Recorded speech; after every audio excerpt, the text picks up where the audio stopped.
নবী সাল্লাল্লাহু আলাইহি ওয়াসাল্লাম এই রবিউল আউয়াল মাসের 12ই রবিউল আউয়ালে জন্মগ্রহণ করেছেন। এই জন্য আমাদের মুসলমানদের এক শ্রেণীর লোকেরা দেখবেন যে বিভিন্ন ভাবে এই দিনটাকে পালন করবে।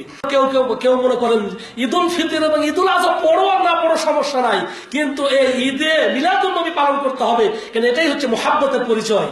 হ্যাঁ, এবং দেখবেন যে তারা মিছিল থেকে নিয়ে পীর সাহেবকে দেখান খাটের উপর নিয়ে চক্কর দিবে ঢাকা শহরে। এগুলো সব বেদাতের অন্তর্ভুক্ত এবং বেদাত হওয়ার জন্য এতটুকুনি যথেষ্ট। বেদাত হওয়ার জন্য বিশাল দলিলের প্রয়োজন নাই। আমি সংক্ষেপে আপনাদের সামনে আমি কিছু দলিল উপস্থাপন করব, যেটা আকলি দলিল বলা হয়। হ্যাঁ, তো এই মিলাদুন নবী বেদাত হওয়ার জন্য এই কয়েকটি পয়েন্টই যথেষ্ট। প্রথম পয়েন্ট হচ্ছে নবী সাল্লাল্লাহু আলাইহি ওয়াসাল্লাম জন্মগ্রহণ করার পর থেকে তিনি যখন এই যে 23 বছর তার নবুয়ত জিন্দেগি ছিলেন, নবী সাল্লাল্লাহু আলাইহি ওয়াসাল্লাম 23 বছর নবুয়ত জিন্দেগির কোনদিন নবী সাল্লাল্লাহু আলাইহি ওয়াসাল্লাম তিনি তার জন্মবার্ষিকী পালন করেন নাই। সুতরাং এটা বেদাত।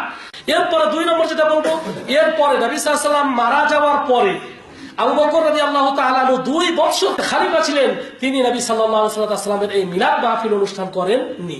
এরপরে ওমর রাদিয়াল্লাহু তাআলা ওমর রাদিয়াল্লাহু তাআলা 10 বছর খলিফা ছিলেন আবু বকরের পরে। ওমর রাদিয়াল্লাহু তাআলা তার 10 বছর জিন্দেগিতে তিনি কোনোদিন এইভাবে মিলাদ মাহফিলের আয়োজন করেননি। এরপর ওসমান রাদিয়াল্লাহু তাআলা আসলেন। ওসমান রাদিয়াল্লাহু তাআলা 13 বছর খলিফার দায়িত্ব পালন করেছেন। যে ওসমান রাদিয়াল্লাহু তাআলা একদিন হচ্ছে তার জামাই যুন্নুরাইন বলা হয়, 2 জন মেয়েকে তার কাছে দেওয়া হয়েছে। এবং এই ওসমান রাদিয়াল্লাহু তাআলা এই উম্মতের মধ্যে সবথেকে লাজুক ছিলেন, শরম করতেন।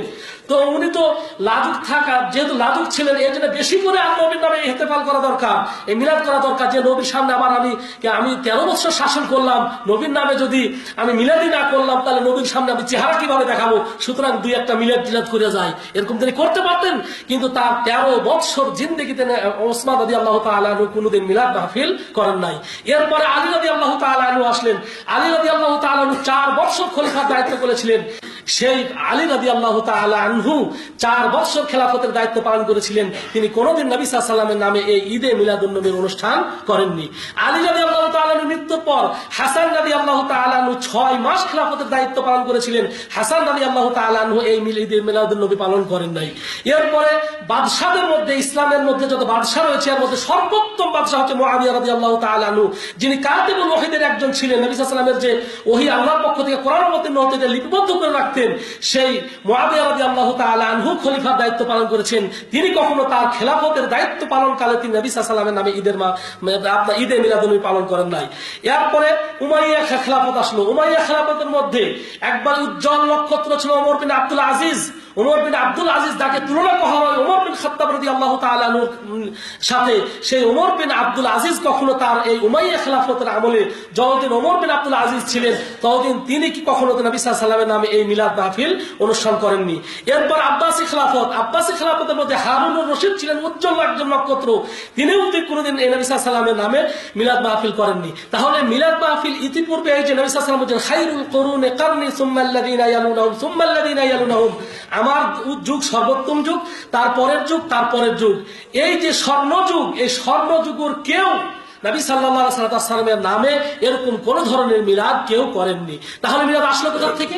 মিলাদ আসলো 362 হিজরিতে মুইজলে দ্বীনিল্লাহ ফাতেমি ওবাইদি শিয়া রাফেজি একজন খলিফা, তিনি 361 হিজরির রমজান মাসে মরক্কো থেকে মিশরের কায়রোতে এসে তিনি সর্বপ্রথম এই মিলাদ করেন। সর্বপ্রথম তিনি কি করলেন? কায়রোর মুসলমানদেরকে নিজের প্রতি আস্থাশীল করার জন্য তিনি প্রথম করলেন কি 6টি মিলাদের ব্যবস্থা করলেন। এটা কত হিজরিতে বললাম? 362 হিজরিতে। একটি হচ্ছে নবী সাল্লাল্লাহু আলাইহি ওয়াসাল্লামের নামে, একটি হচ্ছে আলী রাদিয়াল্লাহু তাআলা নামে, একটি ফাতেমা রাদিয়াল্লাহু তাআলা নামে, একটি হাসান রাদিয়াল্লাহু তাআলা নামে, একটি হোসেন রাদিয়াল্লাহু তাআলা, আর একটি নিজের নামে অথবা যে যখন শাসক থাকে তার নামে। এই 6টি মিলাদের ব্যবস্থা সর্বপ্রথম যে করে সেটা হচ্ছে ওবাইদি, ফাতিমি, শিয়া, রাফেজি, এই মুইজলে দ্বীনিল্লাহ 362 হিজরিতে এবং কায়রোতে সর্বপ্রথম প্রচলন করেন। এরপরেও এটা চলতে থাকলেও পরে 488 হিজরিতে আল মুতাজ আল মুস্তাআলি বিল্লাহ শাসনামলে আপনার সেনাবাহিনীর প্রধান বদরুদ্দিন জামালি তা বাতিল করে দেন। যেহেতু এটা বেদাত, এটা ইসলামের মধ্যে নতুন উদ্ভাবিত জিনিস, সেই জন্য তিনি বাতিল করে দেন। কিন্তু পরবর্তীতে আবার আমেরলি আহকামিল্লাহ খলিফা হওয়ার পর 495 হিজরিতে আবারও তা মুসলিম সমাজে প্রবর্তন হয়। এরপরে ইরবিলের গভর্নর আবু সাইদ মুজাফফরউদ্দিন কুকুবরী আবারও এটা 600 হিজরির শেষের দিকে অথবা 7ম হিজরির প্রথম দিকে আবার এটা চালু করেন। এইভাবেই সর্বপ্রথম ইতিহাসে 362 হিজরিতে এই ফাতেমি, শিয়া, রাফেজি, আপনার মুইজলি দ্বীনিল্লাহ সর্বপ্রথম এই মিলাদের ব্যবস্থা করেন। এখান থেকে এরা শিখলো থেকে এরা শিখেছে খ্রিস্টানের কাছ থেকে। খ্রিস্টান এবং ইহুদিরা যেমন তারা ক্রিসমাস ডে পালন করে, এই তারপর ক্রিসমাস ডে তারা পালন করে, যিশু খ্রিস্টের জন্মবার্ষিকী পালন করে, সেইখান থেকে এই কি করে তারা ইহুদি নাসারাদের দেখা দেখি কি করলো, এই মুইজলি দ্বীনিল্লাহ 362 হিজরিতে মুসলিম সমাজের শিয়ারা প্রথম করে। এই শিয়াদের দেখা দেখি মুসলমানরা এটা বিভিন্ন ভাবে এরা আরম্ভ করে দেয়, অথচ এটা দ্বীনের কোনো অংশ নয়। মালিক রাদিয়াল্লাহু তাআলা আনহু বলতেছেন যে নবী সাল্লাল্লাহু আলাইহি ওয়াসাল্লামের যুগে এবং সাহাবীদের যুগে যেটা দ্বীন ছিল না সেটা বর্তমানেও দ্বীন হতে পারে না। যেটা রাসূলের যুগে দ্বীন ছিল না, নবী সাল্লাল্লাহু আলাইহি ওয়াসাল্লামের যুগে দ্বীন ছিল না, সাহাবীদের যুগে দ্বীন ছিল না, ওই জিনিসটা আমাদের সমাজেও দ্বীনের কোন বিষয় হতে পারে না, সম্পূর্ণ এটা বেদাত। আমরা যদি এই যারা বেদাতটা করে তাদেরকে যদি আমরা 3টা প্রশ্ন করি, এই 3টা প্রশ্ন থেকে এটা যে বেদাত এটা আমরা বের করতে পারবো। প্রথম প্রশ্ন যদি তাদেরকে করি যে এই মিলাদের মাহফিল বা মিলাদ অনুষ্ঠান করা ভালো না খারাপ, যদি তারা খারাপ বলে তাহলে তো মীমাংসা হয়ে গেল, খারাপ হয়ে গেল। কিন্তু তারা বলবে না, তারা বলবে ভালো। যদি বলি ভালো, তাহলে যেহেতু ভালো এই কাজটা রাসূল সাল্লাল্লাহু আলাইহি ওয়াসাল্লাম জানতেন না জানতেন না? যদি ভালো হয় তাহলে অবশ্যই নবী সাল্লাল্লাহু আলাইহি ওয়াসাল্লাম জানতেন, তাহলে জানতেন না। যদি বলা হয় জানতেন না তাহলে বলবো যে নবী সাল্লাল্লাহু আলাইহি ওয়াসাল্লামের উপর মিথ্যা আরোপ। কারণ নবী সাল্লাল্লাহু আলাইহি ওয়াসাল্লাম ছিলেন মুআল্লিম, শিক্ষক, তিনি শরীয়ত দিয়ে এসেছেন, তিনি ভালো জিনিস দ্বীনের মধ্যে কিন্তু তিনি জানবেন না আর আমরা জানবো, এটা হতে পারে না। তাহলে যদি বলে যে নবী সাল্লাল্লাহু আলাইহি ওয়াসাল্লাম জানতেন না, এটা হচ্ছে বড় তহমত। আর যদি বলে যে তিনি জানতেন, তাহলে বলবো যেহেতু তিনি জানতেন আর এটা ভালো কাজ, তাহলে তিনি উম্মতকে এই মিলাদ মাহফিল করতে বলেছেন না বলেননি?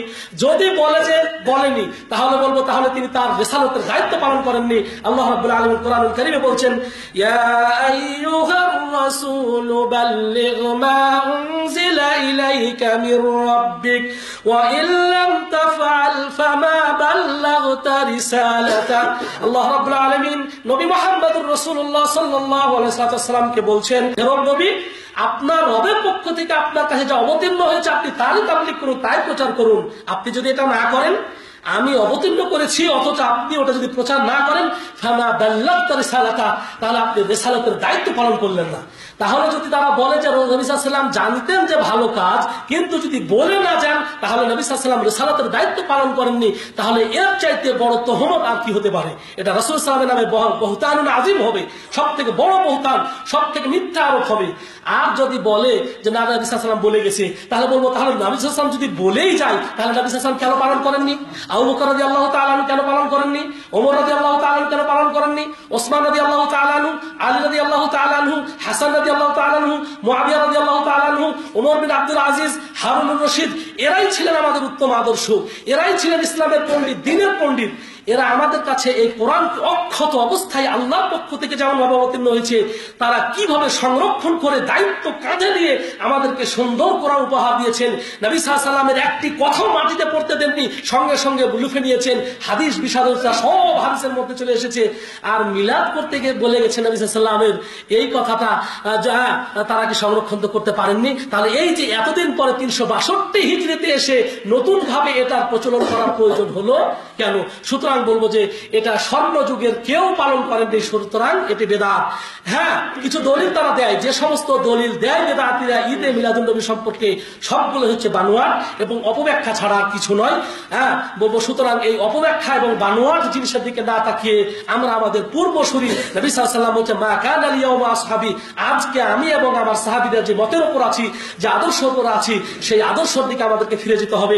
অন্যদিকে আল্লাহ রাব্বুল আলামিন কোরআনুল কারীমে বলছেন, তিনি বলছেন, ফাইন তানাযাআতুম ফি শাইইন ফারুদ্দুহু ইলাল্লাহি ওয়া রাসূল, কোন বিষয়ে তোমাদের মাঝে মতপার্থক্য হলে সেই ব্যাপারটি তোমরা আল্লাহ এবং তার রাসূলের দিকে কি করে দাও? সুপর্দ করে দাও। সুতরাং আমরা এই ব্যাপারটি আল্লাহ এবং তার রাসূলের দিকে সুপর্দ করে দিলে দেখতে পাই যে নবী সাল্লাল্লাহু আলাইহি ওয়াসাল্লাম জিন্দেগিতে কখনোই তিনি তার মিলাদ মাহফিল অনুষ্ঠান করেননি, জন্মবার্ষিকী পালন করেননি, সাহাবীরাও করেননি।